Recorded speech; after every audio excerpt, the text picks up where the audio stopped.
Thank you. I was rather hoping the ladybird would save me, because in 10 minutes nobody can expect that I will sum up the whole of the proceedings and let alone wrap them up. In fact, I'm much more inclined to practice unwrapping at this point. That is, as you'll see, I want to unwrap concepts, and one in particular. So please don't expect some round generalizations about history and material culture. I don't even mean to speak to my paper, which was just an attempt to imagine what would a social survey of attitudes to things among early modern people be like if it had been conducted in the style of Pierre Bourdieu or Mihai Csikszentmihalyi in the 20th century. You can read about that. I want to go on to something else. Now, most handbooks that I know present the state of knowledge about a particular field a little bit before the book was published. What I find challenging about the project we're all engaged in is that it's so future-oriented. You can see from the papers that people are coining new concepts like sensiotics, material engagement, heritage religion, and so on.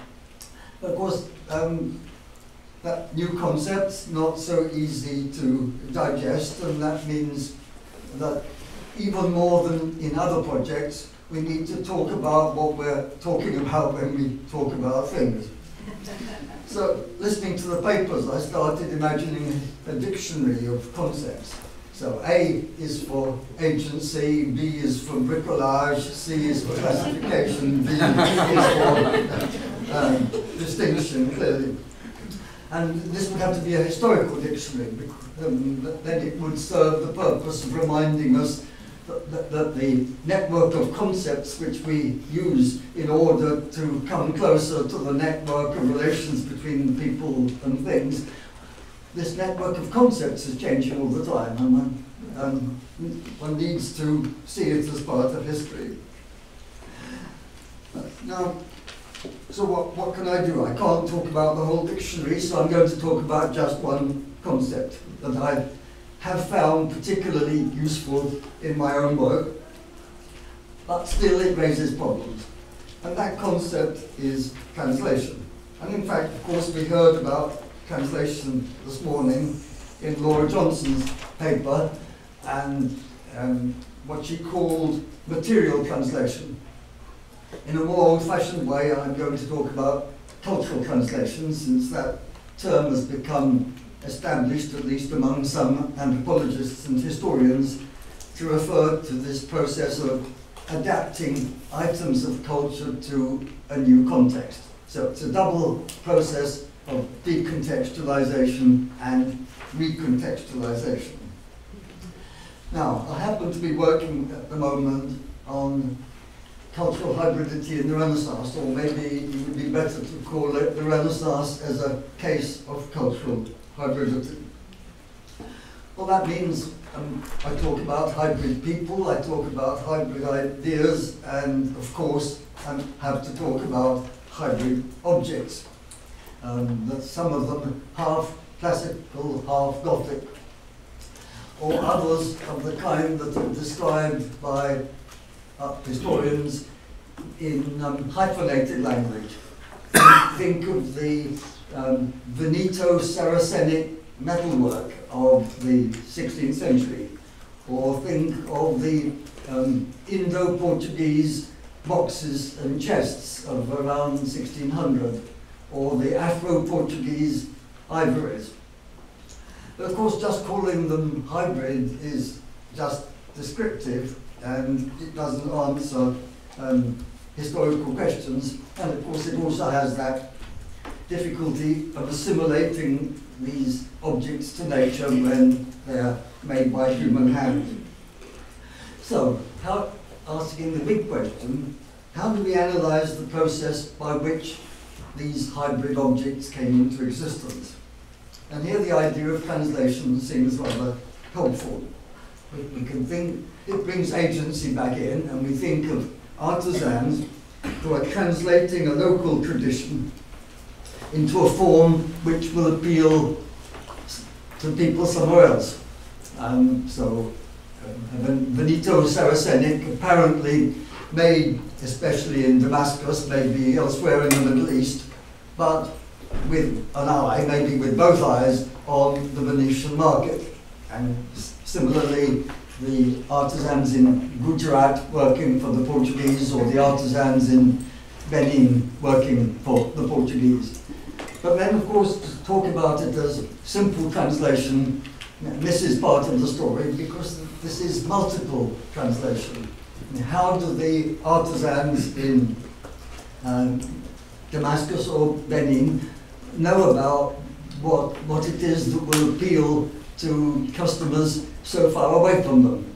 There must be a whole network of information passing, which in the case of Venice, I fear, is not documented, but in later cases, as in the famous history of chintz in the 17th and 18th centuries, thanks to East India Company records, one gets some idea of the complicated process of negotiation that will produce these hybrid objects. When they don't sell well enough, the message comes down the line that you have to modify the style. Willow pattern plate, the same sort of story.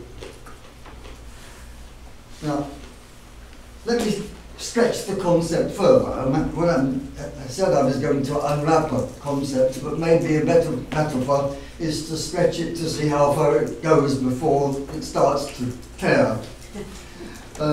So, we might use the concept also about changes in use. The kind of change in use that an object undergoes when it crosses a frontier. It can be a geographical frontier. I'm thinking of a splendid book which there's no time to talk about, African Art in Transit.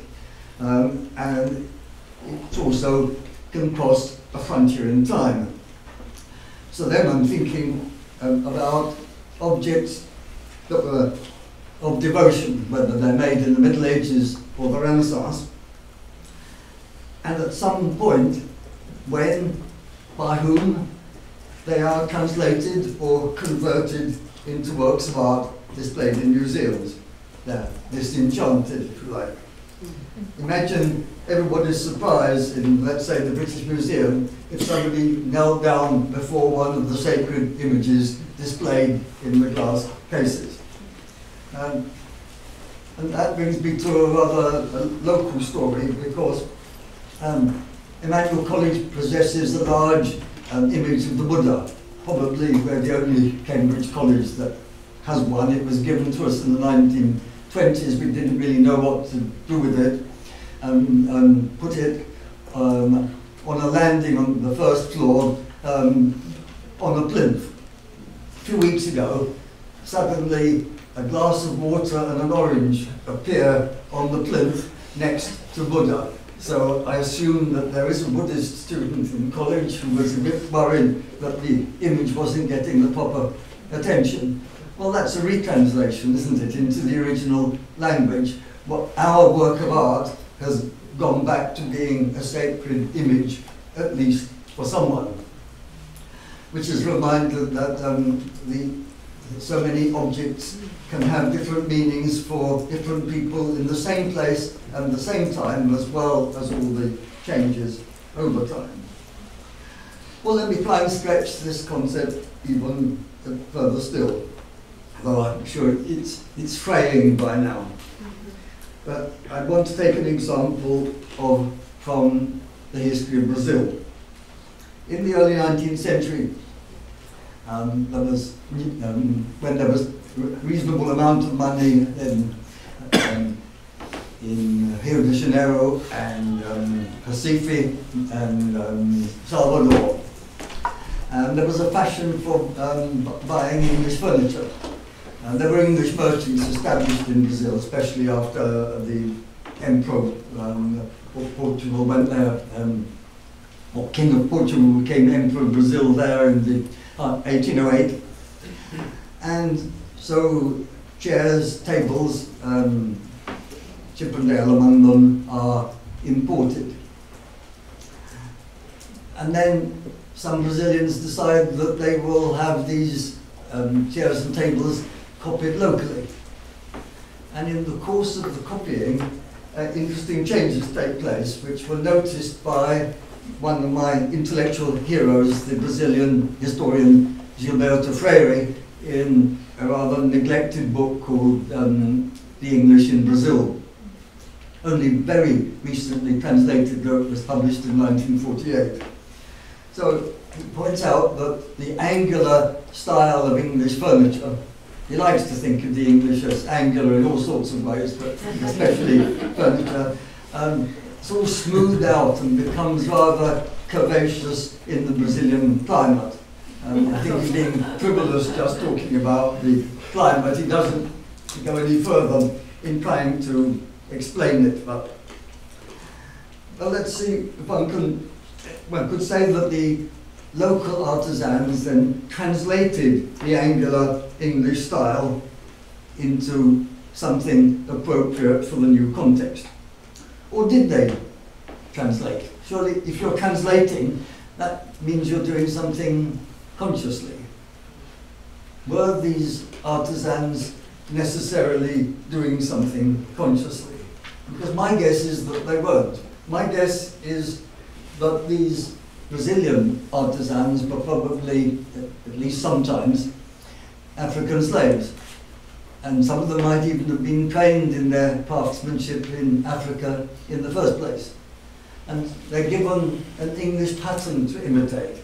But then the mindful hand comes in, the habitus comes in, and they without thinking about it, they are transforming something angular and English into something curvaceous and Afro-Brazilian. So I think this works in the, for the Italian Renaissance as well. I think when somebody like Brunelleschi decides that churches should be built in a more classical fashion, but he has carpenters and masons who have the Gothic habitus, and they're faced with Ionic columns, and somehow they don't come out quite the way as in the illustrations of Vitruvius or a little bit later of Alberti. Habitus again. I must say, when I arrived at the conference, I thought that almost every other minute people would mention Pierre Bourdieu, but I was determined that he would get a place. Maybe his field theory has become unfashionable, displaced by actor network theory, but I think there is still a lot of mileage in both distinction and habitus.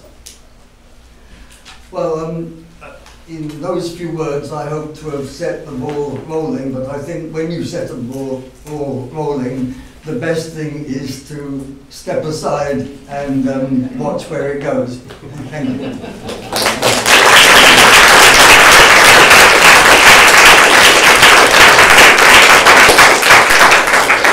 Thank you so much, Peter.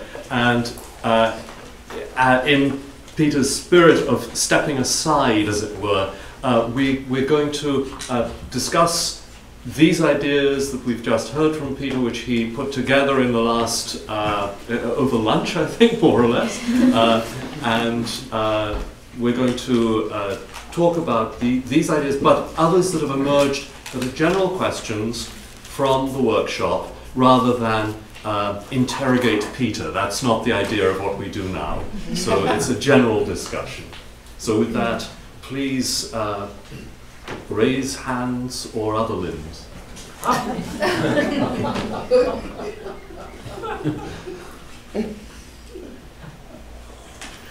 Anne. I just have a question for, I guess, for you two about. Oh, I forgot to say the questions to us are out of bounds quickly. It's a very friendly question. So I only know the Handbook series in philosophy, but they're usually very general.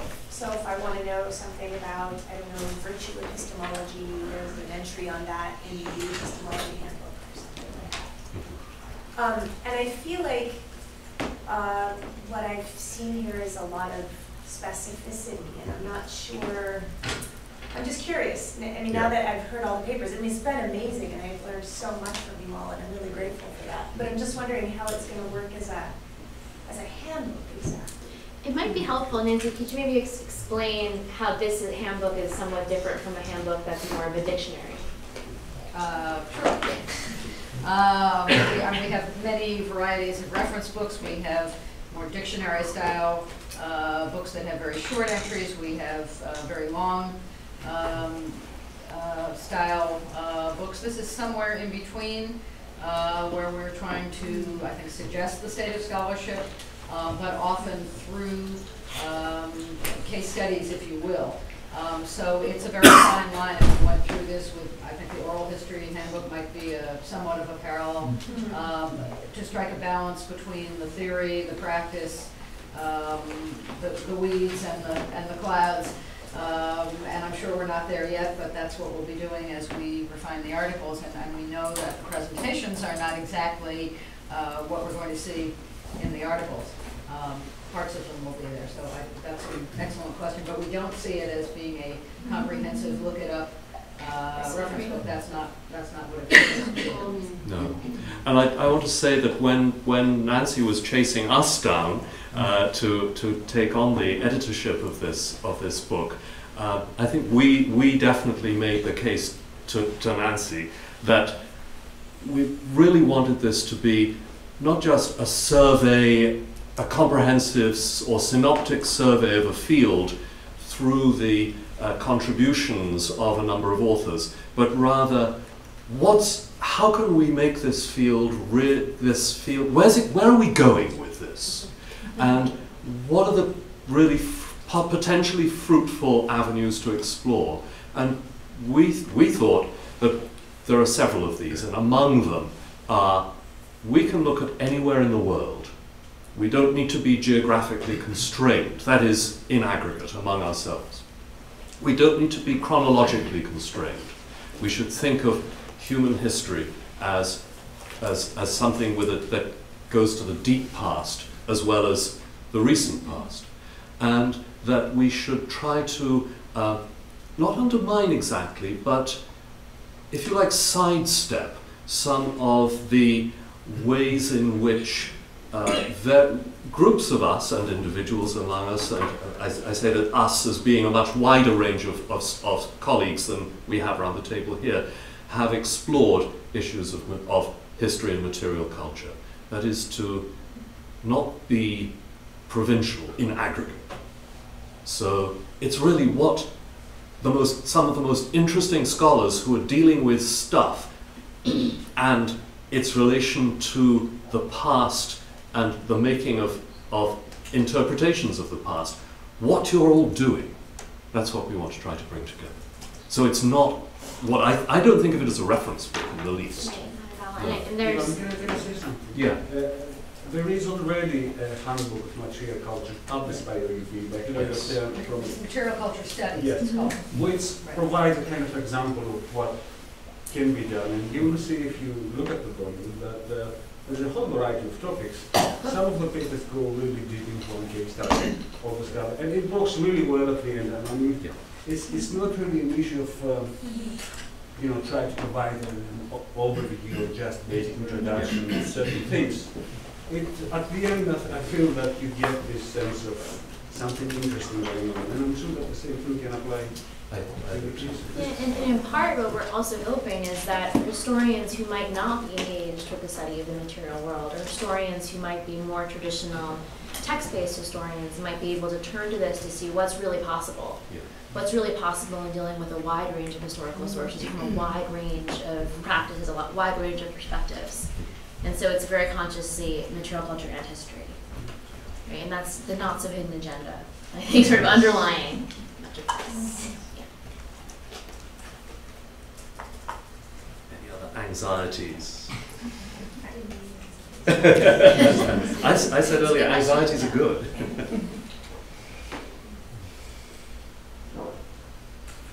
John. I don't have an anxiety, but I do have a comment that picks up on something that Peter said. I'm very glad you brought up the idea of translation. From your example, I understood you were thinking about how people in one culture in the past translated things into their own medium or their own way of seeing things.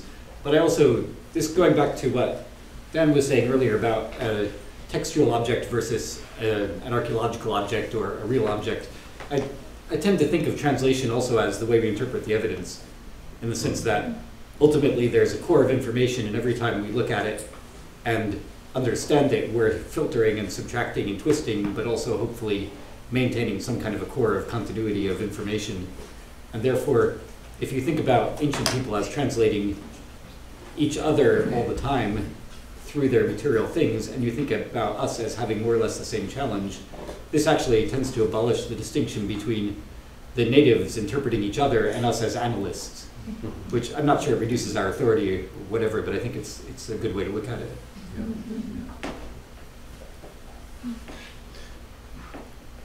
Did you want to talk? Yes, I wonder whether the last point you made about Burke and us not using Burke in this discussion might have some interesting connotation in terms of some of the issues have been touched in those days.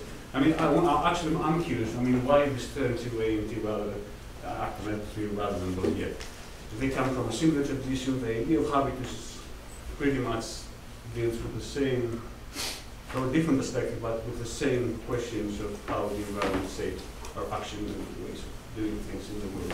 So I wonder if you could say a few things more about it. What's your sense? Well, I'd have two comments. One is that imagine that this conference had taken place in France rather than here. I think there would have been constant reference to theoreticians. They're there in the footnotes to a lot of the papers, but they're kind of shyly put out of sight. And now Bourdieu in particular, I still think that in many respects is very good to think with. I was always a bit worried by, like, the cynical reason that the idea also that people's behaviour is almost totally determined by their position in the field, which is ironic because when one looks at his career as the son of a postman in a village in Pau who becomes professor at the Collège de France, he seems like a wonderful exception to his own system. Despite all that, I think that the habitus in particular, but other concepts as well, remain really very good to think with. They make me see the 16th century in ways I hadn't before, and I don't think would have done without. So that's another intellectual hero. I've got a few more besides those two, but definitely he's one of them. Well, he's one of mine as well, I have to say, and this is one of the hazards of translation, especially when written down. I hope you are all reading the title of session 4 as Material Culture and Social Distinction, rather than just distinction.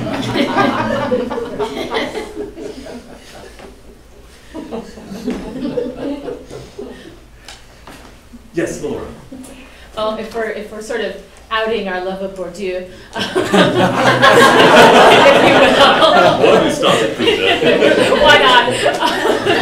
He's also a major influence of mine, and I think he is in my footnotes at B, and he should be, because he definitely was informing a lot of my thinking about this. And also Walter Benjamin as well. And just thinking of the nature of translation, I'm so glad to hear that it was resonating at least a little bit, because to me it's such a neat way of encapsulating so many different ways about how people and things interact, right, and how they can interact. And it can be, if you will, twisted and turned, and the very nation of translation can then be translated however we need it to be. So I'm personally very, very committed to this concept, and I hope it catches fire just a little bit in discussion, and that theory does have a really critical role. Cultural distinction, cultural production, I think still needs to be an active part of our conversation. Laurel. Yeah, I don't know how to articulate this because I think I'm tired. I'm trying to think about why this was so much fun for us and whether we were all having a great time because we didn't need that much translation, or whether we were really doing some interesting translation through our efforts to put together odd couples, which is what we did. And it seemed to me that's probably what was exciting about the conference. Nearly everybody, I think, was trying to think, what the heck do these two papers have to do? And as we began to think that, then we really transcended our own specializations and began to think about the bigger problems. But I don't think the labels, and we've already talked about that, the little small labels that were put on our pairings worked every time. No. But how to figure out, I guess the idea is we do our papers and do our best to articulate what it has to say, and then we leave it to you guys to figure out where We'll what get back goes to you. where. Right, exactly. We'll get back to you, but the last thing we want to do, I can speak for both of us here, I think, is to force anyone into any kind of straitjacket. Yeah. That's the last thing we want to do. We want to invite you to consider particularly the five, whichever one of the five larger themes you happen to be within. Absolutely. But within those, I think we want to allow the resonances among the papers to work rather than say, well, this is about this, and this is about this as well, and it's the same topic, and these two papers are about a different topic, even though they're within the same theme. I think we know we don't want to do You're that. not gonna. Yeah. Henry. And then Sujit. Translation. I put the emphasis upon trans. And I think this conference has embodied that in a sense. It's transdisciplinary. Mm-hmm. You're emphasizing the notion of habitus, and also the emphasis is upon process. Mm-hmm. And for me, I think that's a very important thing to keep before us. As I said, I think yesterday, for me, what interests me is the interaction between people and things, humans and things, and ideas about things. And that is something that is continually evolving, changing, transforming, that creates all kinds of hybridities. You also cited African art in transit, which is a very interesting piece of work, and these hybrid works from Brazil that I know. And there, the softening and the curving of those forms is coming from bodily knowledge, from habitus. But I think this emphasis upon process and interaction is something to keep very much in mind as we think about our work, and also the issues that I may have mentioned to some people in conversation, the issues of subjectivity and objectivity, and how the myth, call it a myth of objectivity, is something that we need to deal with, that we are all engaged and involved in the subjects and the things that interest us, and we become part of the stories that we tell. So again, it's this kind of interest for me and problematic of the process that I think may be useful to come to the fore. Sujit. Yeah, this sort of picks up on what you said earlier about the organization, really, of the workshop, and it sort of picks up on the subtitle, really, of the volume, which is World Perspectives. And what I really appreciated, I guess, was that you paired a North American paper with a sort of non-North American paper, because it seemed like, in a sense, the point is, well, there isn't a kind of universal view from nowhere. Yeah, exactly. There is a view which is rooted in a particular place, and so it'd be very good to have that Acknowledged. acknowledged and kept in the reorganisation Right. of the volume if possible. Thank you. Because I think it would just be a shame if it just became a collection of places where we just went randomly between places. Yeah. But on the same point, I guess it would be nice as well if those of us who aren't working on North America and don't actually come from a North American perspective, but fundamentally have our papers talk to non-North American papers too. Mm-hmm. Yes. So in a sense, kind of working out how that might be possible structurally, and maybe an introduction as well. Absolutely. Because that would then mean that there were plural worlds Yes. Yes. in operation in the volume rather than a singular one. And I think your use of the term worlds, which I used in my introductory remarks briefly, using the plural is to me one of the keys to this. We're not talking about something that is completely homogenized and globalized and a single entity. I do think of this in terms of Henry David Thoreau's worlds, and that variety, that admission of a lack of coherence, as I said at the very outset, is, I think, an important way in which I'm thinking about this project. But that doesn't mean to say that there can't be all kinds of opportunities for connection.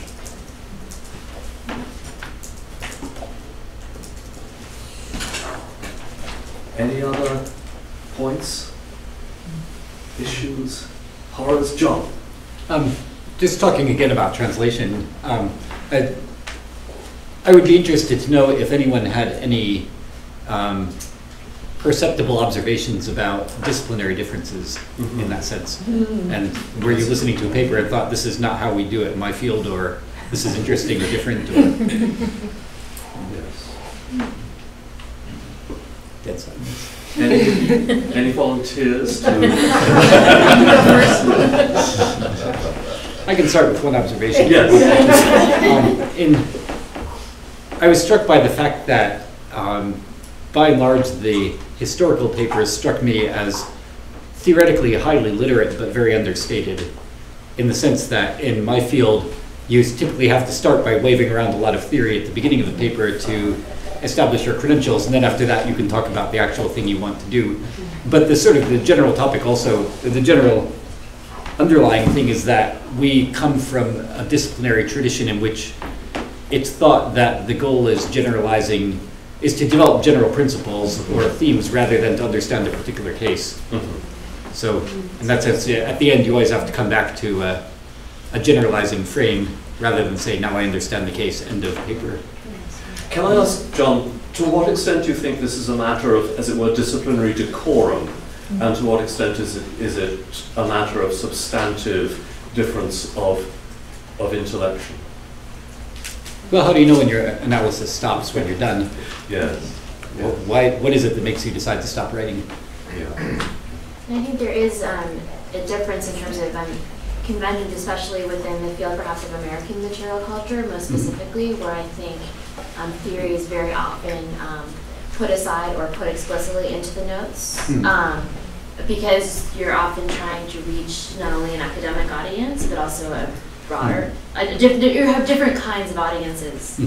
And so I think that's something that, from my own field of American material culture, that's often the way things proceed, which may or may not be as useful as a volume where we're trying to think about frameworks that we're creating, right? And so there might be a way to find a balance between those two different approaches. So are we writing for historians or antiquarians? I think my sense What's the is. difference?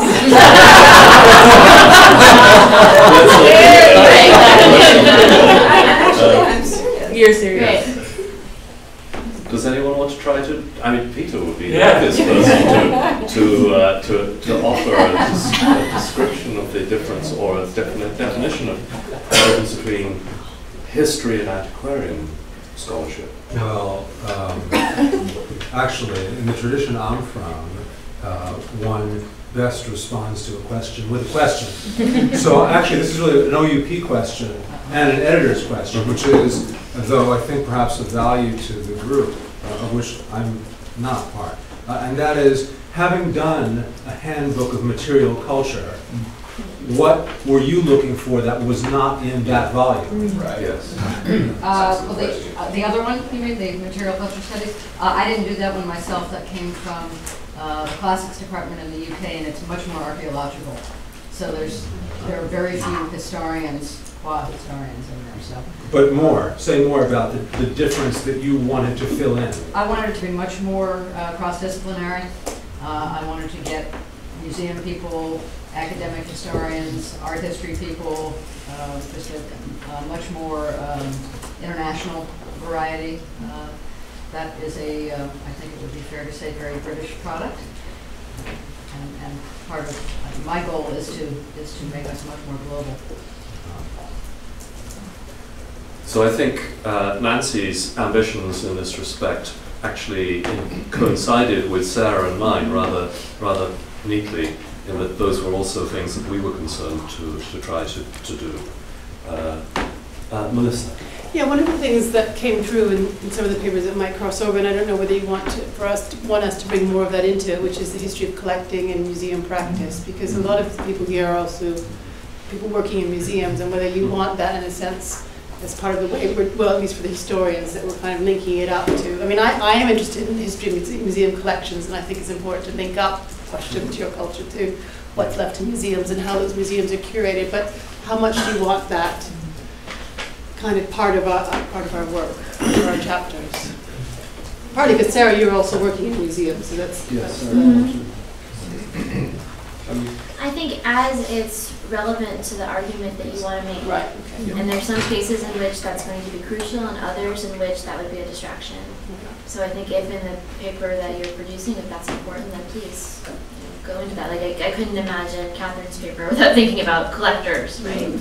Sure, but the thing is that when you're looking at material culture, you have to really engage with museums, because that's where most material culture is, unless it's under the ground, right? So, you know, archaeology museums have to be part of our absolutely, and just as libraries are part of the research you might do as a documentary-based historian, and there are cases in which it's vital that we know something about where that object comes from, and there are probably cases in which it's less vital.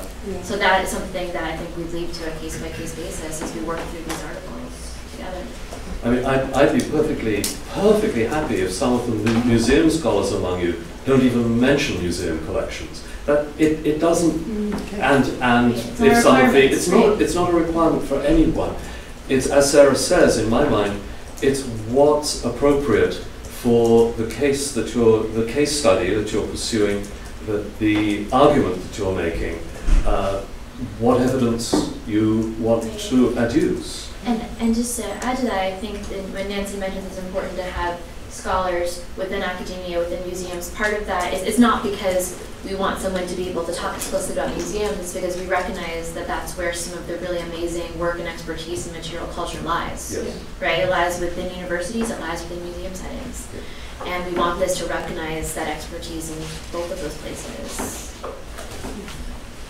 Laurel, did you have a... I think I forgot. Just as well. Denise. Actually, for Ivan, I was thinking about the order of these the papers, and if, well, I guess a question and a suggestion. The question is, when you plan to teach this class in the spring, if having heard all of the papers, if you would arrange the syllabus in the same way, and if you do, perhaps it might be interesting to the students to suggest at the end of the semester that they come up with an alternative syllabus where they try the papers in different combinations to see whether things like collecting, for example, come out, or even perhaps play with some of the images that we suggest and have the students curate these two images together. I think that's a great idea to encourage students to rearrange, to work with categories, to see that how things are juxtaposed can actually affect quite profoundly how we understand them. So that's a great suggestion. Insofar as the syllabus itself initially is concerned, I will put it together, however, I'll cobble it together however it will work with everyone's, the availability from among you as to who and when you're available. So I can't even imagine what that's going to be yet.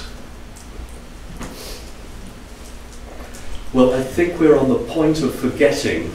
And forgetting has been a theme when we were talking about memory and talking about cultural heritage. So forgetting, before we forget everything, there are some final points to make. And one is to ask Nancy if there are particular things that you want to draw attention to before we disperse. I just wanted to thank everybody for their really generous participation. This has been a very long time in the making.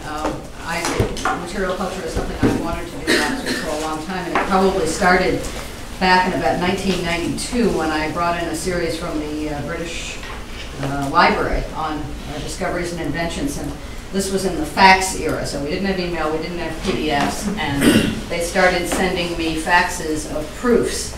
This was a book on domestic material culture, and all these diagrams of toilets started coming out of the fax machines. It was about my second year at Oxford, and these people would come around with the faxes and say, "What are you doing?" And I said, "Oh, it's just the Oxford history of the toilet." And I said, So we'll fast forward. I've been talking to Laurel over a period of years about all kinds of things. We ended up we're working on the Tangible Things book now, and Laurel kept saying, "You have to meet Ivan, you have to meet Ivan." And Ivan was never in town when I was in Cambridge, so eventually I met Ivan. And then she said, "Well, you have to meet Sarah." And then she said, "You have to meet the other Sarah." And so we have sort of grown this project, and then we've been negotiating and planning and talking and trying to work out schedules over a period of, 2-3 years until we got to this point. So it's really exciting to get everybody here. I'm thrilled that you've all done all the work that you have done and are going to do. And I've talked to lots of you about your individual projects over the last 2 days, which is great, and I'd like to hear more. And I hope that this will be a great new direction for Oxford as we move the history of this forward. So thank you all. Thanks.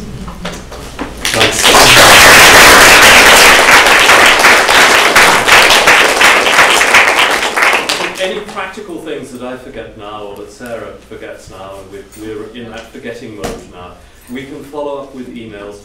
I will remember to send once again to you all the whole email list, so that you can all be in touch with each other and shoot questions to one another and push things forward in unpredictable groupings. I think that would be great. Would you send the grid with the due dates? Yes, I'll do that. Yes. And then, Colleen, yes. Did you talk earlier about reimbursements or any other things? Oh, practical stuff.